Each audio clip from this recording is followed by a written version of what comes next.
겨울철이면 특히 심해지는 질병이 있죠. 바로 안구 건조증인데요. 우리나라 대도시 인구 10명 중 9명이 겪어봤다는 이 질환의 증상과 예방법을 알아봤습니다. 겨울철이 되면 안과를 찾는 환자들의 발길이 이어집니다. 찬바람이 많이 부는 계절인데다 히터 등의 사용으로 눈이 뻑뻑해지는 증상을 호소하는 환자가 많기 때문입니다. 좀 나이가 들어가니까 요즘 날씨가 그래갖고 눈이 좀 뻑뻑하고 조금 좀 이물질 같은 게 섞인 것 같은 게 좀 보여요. 눈이 가렵고 눈곱이 끼고 이래서 이제 와가지고 한 번씩은 안약 타가지고 가서 엮고 하면 또 한두 달은 괜찮고 그래요.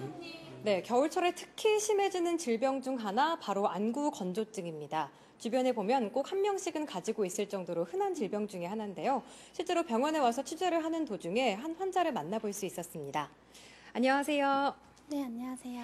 네, 오늘 어떻게 하다가 병원에 오게 되셨는지 궁금한데요. 네, 건조증이 좀 많이 심한 것 같아가지고 병원을 찾게 되었습니다.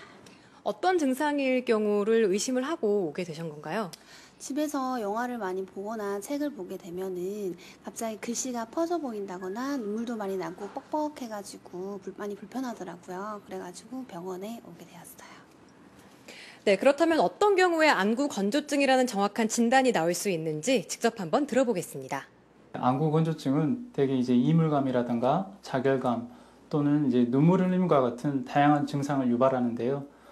보통 이제 눈에 모래알이 굴러다니는 것처럼 뻑뻑하다든가 아니면 이유 없이 충혈이 된다든가 자고 일어났을 때 눈뜨기가 힘들다든가 아니면 시야가 이제 유리창에 먼지가 낀 것처럼 뿌옇게 보인다든가 하는 증상이 있다면 안구 건조증을 의심해 볼 수 있습니다.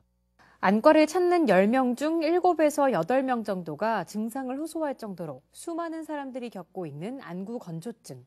하지만 실생활에서 지킬 수 있는 예방법은 아주 쉽고 간단합니다. 안구 건조증의 예방법을 몇 가지 말씀드리면 먼저 하루 한 8잔 정도의 물을 마셔가지고요. 수분을 충분히 섭취하시는 게 좋습니다. 또 요즘은 스마트폰이나 컴퓨터, 태블릿 PC 등 전자기기 사용이 많아지고 있는데요. 이런 사용 시간을 최소화하는 게 중요합니다. 그리고 이제 또 책이나 컴퓨터 등을 장시간 보게 될 때에는 눈 표면에 눈물막이 잘 작용할 수 있도록 의식적으로 눈을 자주 깜빡여 주시는 것이 좋겠습니다. 또 요즘 같은 겨울철에는 히터 등 온열기 사용이 많은데요. 그 사용을 좀 자제해 주시고 가습기 등을 사용을 해서 실내 습도를 적절하게 유지하시는 것이 도움이 되겠습니다. 지금 이 순간에도 지킬 수 있는 안구 건조증 예방법. 작은 습관 하나로 눈 건강을 지킬 수 있습니다. CNB 뉴스 오명신입니다.